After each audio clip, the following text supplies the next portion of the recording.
বেগম খালেদা জিয়া কখনো কোনো আলেমকে নিয়ে বাজে কটাক্ষ ভাষায় কোনো বক্তব্য দেন নাই।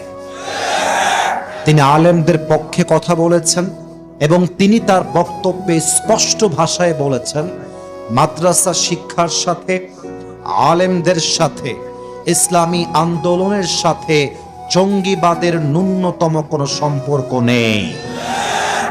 এবং তার স্বামী শহীদ প্রেসিডেন্ট জিয়াউর রহমান ধর্ম নিরপেক্ষ মতবাদকে মুছে দিয়ে তিনি বলেছিলেন, বাংলাদেশের প্রত্যেকটা আইন পাশ হবে আল্লাহর উপরে আস্থা এবং বিশ্বাসের মাধ্যমে।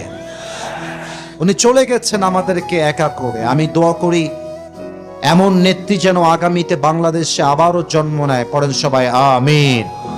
এবং আরেকটা দোয়া না করে পারছি না, যে দোয়াটা আমি করার পরে সবাই যেন দিল থেকে আমিন পড়ে, এটা আমার আশা।